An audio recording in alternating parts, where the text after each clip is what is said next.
हेले सम्बलपुर निकोपा कुटीर जेनटा अच्छी आमर रामजेगुड़ी पाख सेन से रोते विशेष समय आर सेन ही जीवन बेसी समय साहित्य साधना थी कटी से सम्बलपुरी भाषा के निजर जीवन भी अतका भल पाउथिले। सत्यनारायण बहिदार होचन गुटे लोक जे तांकर से कविता मानकर भितर सम्बलपुरी कवितार केते दम थिबा जे 1952 मसीह भी सेटा आमर समल ओडिशा क्षेत्र रे भी सेटा प्रकाशित होइछे और प्रसिद्धि लाभ करिछे।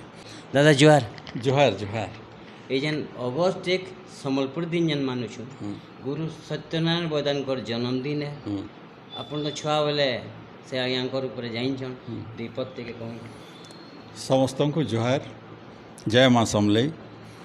सत्यनारायण बहिदार 1913 मसीहा अगस्त 1 तारिख दिन सोनपुर जन्म होते विभिन्न जगार तांकर शिक्षकता वृत्ति जोगो से ठान मान को ताकर कर्ममय जीवन आरंभ करथिले।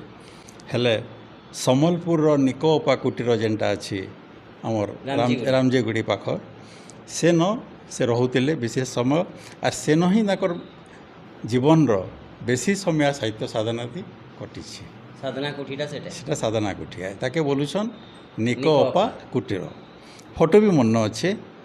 तो कथा है तांकर गोटे माने से ताकर बंगला भाषा आरंभ करी हिंदी संस्कृत इंग्राजी सबू भाषा रे एते पारंगमता थाई भी से सम्बलपुरी भाषा के निजर जीवन भी अतका भल पाउथिले जतके मुई देखीचे मोर जीवन भितर।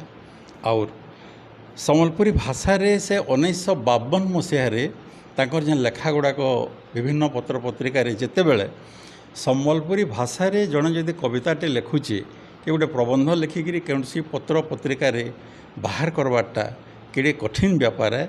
किंतु सत्यनारायण बहिदार होचन गुटे लोक जे तांकर से कविता मानकर भितर सम्बलपुरी कवितार केते दम थिबा जे 1952 मसीह भी सेटा आमर समल ओडिशा क्षेत्र रे भी सेटा प्रकाशित होइछे और प्रसिद्धि लाभ करिछे। तार उत्तरु से तांकर जीवन काल भितर फुलचांगरी घुपकुड़ू तापरे आमर बहुत ताकर जेन कविता गुड़ाक अच्छे जेनता कि आमर सम्बलपुर माटी पानी झरसी हीरा नीला जे माँ समलई गो धन धन तोर लीला ई बुलिनु नाई न बुली ई धुलिनु नाई न धुली अजब रकम लागसी इने भारत मार लीला बोले ई जगह आम देखूँ समस्ते कहसन जे सम्बलपुरी भाषाटा खाली सम्बलपुर रे सीमित एका नुहे से भारत मार कथा कहूचन सारा पृथ्वीर कथा भी से कहूचन गोटे गोटे जगार अच्छे। तार परे तांकर गोटे जीवन सबुतर बड़ जिनस जेनटा मुई देखीचे बरमपुरा घाट के से गाधी आसुले रामजी मंदिर पाखे रोते निकोपा कुटीर के बरमपुरा घाट के गाधी आसन गाधवार आगु से गोटे पत्थरटे थिला सेन बसन से इंता वर्षा दिने जिते बेले पानीटा लहड़ी खेली खेली आसुवा हीराको जिते पानी छाड़ुसी से समय एंदा श्रावण मास टाइम रे से बसबे और संगे गोटे गोटे गुढ़ी मारुले से गोटे पान के सेना गोटे तरंग सृष्टि होता। तो बाकी मैंने काण भावन ये लोकटा ये काण करुछन बोलिकी किंतु मोर भितर जितकी इच्छा मत परिणत बयस बेल के जिते पहुँचुछे और ताकर साहित्य विभिन्न समय पढ़ुछे मत लगसी कौन भी सभ्यता जेन जेन जगार अच्छे सारा पृथ्वीर आप अवलोकन करूँ जे नदी सभ्यता आमर होचे सबुतर प्राचीन सभ्यता आ प्रति समलई गुड़ी भी देखुन नदी तराती अच्छे घंटेश्वरी माँ नदी तराती अच्छा। तो सेन से जेन बसुले आम सिम्बलिक भाव माने जदि नेमा बेले महानदी भी आमर माँ है।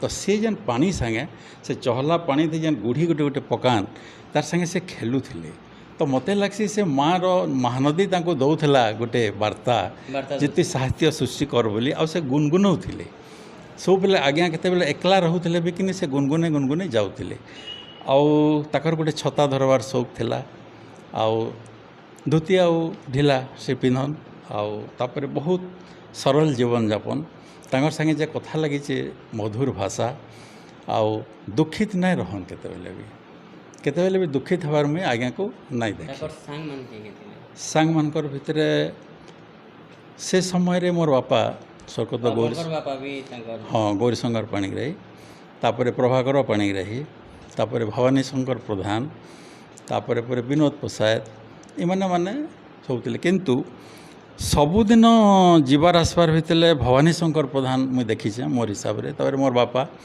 ଆଉ ଘରକେ ବି ଆମର ଆଜ୍ଞା ଆସନ୍। କେନ୍ କେଟା ଆପଣଙ୍କର ଘର କେନ୍ ଥିଲା ଆଜ୍ଞା? ଆମର ଘର ମାଲିପଡ଼ା ଫାଟକରେ ଥିଲା ସେତିକି ଆଜ୍ଞା ମାଲିପଡ଼ା କେବେ ଆସୁଥିଲେ? ମାଲିପଡ଼ାକେ ଘରକେ ବି ଆସନ୍।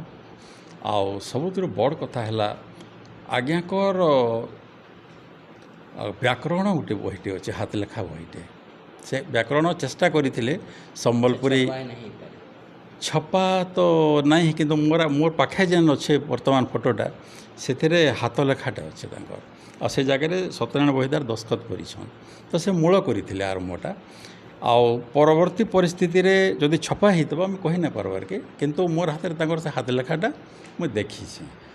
ତାରପରେ ସେ ହୃଦୟଙ୍ଗମ କରିଥିଲେ ଯେ ଗୋଟେ ଭାଷାର ବ୍ୟାକରଣ ଯଦି ନାଇଁ କରିପାରିଲା ଆମେ ବେଲେ ତାର ସ୍ୱୀକୃତି ମିଳିବାଟା ବହୁତ କଷ୍ଟକର ବ୍ୟାପାର ଏ। ତ ସେ ଉଦ୍ୟମ ବି ଆରମ୍ଭ କରିଥିଲେ। ତାରପରେ ଟିକେ ଆଗରୁ ମୁଁ ଯେନ୍ତା ଆପଣଙ୍କୁ କହୁଥିଲି ଯେ ବିଭିନ୍ନ ପ୍ରକାରର ଗୋଟେ ସମ୍ବଲପୁରୀ ଚୌତିଶା ସେ ଲେଖିଥିଲେ। ସେ ଚୌତିଶାଟା କାଣା ସେଟା? ଚୌତିଶାଟା ହେଉଛି ଆମର ଯେନ୍ତା ବିଭିନ୍ନ ପ୍ରକାରର ପୂଜା ପାର୍ବଣ ଭିତରେ ଯେନ୍ ଚୌତିଶାର ପଠନ କରାହେସି, ତାପରେ ତାଙ୍କର କବିତା ଗୁଡ଼ାକ ଭିତରେ ଆମର ସମ୍ବଲପୁରର ଯେନ୍ତା ରଥଯାତ୍ରା ସେ ଉପରେ ବି ସେ ଲେଖୁଥିଲେ। ବିଭିନ୍ନ ବ୍ୟକ୍ତି ବିଶେଷ ଚୌତିଶା ଉପରେ ସବୁ ଥିଲା। ଚୌତିଶାରେ କିଛି କିଛି ଅଛେ ଏବଂ ତାଙ୍କର ଖଣ୍ଡକାବ୍ୟ ଗୁଡ଼ାକ ମାନେ ଅଛେ, ପଦ ଗୁଡ଼ାକ ଅଛେ। ଯେନ୍ତା ଜମାନା ବଦଳିଲା, ସାଙ୍ଗେ ସାଙ୍ଗେ ଲୋକ ବି ବଦଳି ଗଲେ, ଲେକିନ୍ ସେ କାଲର ସୋଚଟା ଆଜ ବି ହେନ୍ତେ ହିଁ ଅଛି।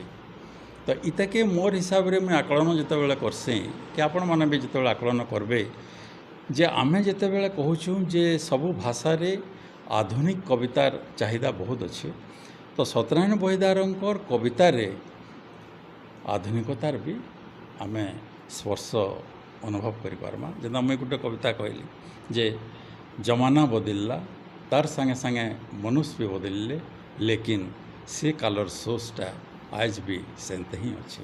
ବହୁତ ହୃଦୟସ୍ପର୍ଶୀ, ବହୁତ ମାର୍ମିକ। ତାରପରେ ଆଉ ଗୋଟେ ଅଛେ, ମାନେ ସେ ଯେନ୍ ବ୍ରହ୍ମପୁରା ଘାଟ କଥା କହୁଥିଲି, କେତେ ଭଲ ପାଉଥିଲେ ସେ ନଦୀକେ, ସେ ପାଣି ପବନକେ, ଇ ଅଞ୍ଚଲକେ।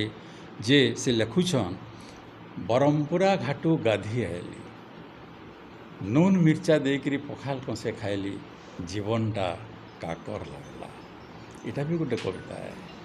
ତ ଇଥିରୁ ଆମେ ଅନୁଭବ କର୍ମା ଯେ ସେ ଧୂଳି ମାଟିକେ କେତେ ଭଲ ପାଉଥିଲେ। ଇନର ପାଏନ୍ ପବନ ନଦୀ ପ୍ରକୃତି ସବୁକେ ସେ ପ୍ରାଣ ଭରିକିରି ଭଲ ପାଉଥିଲେ ବଗେରେ ମୋତେ ଲାଗ୍ସି।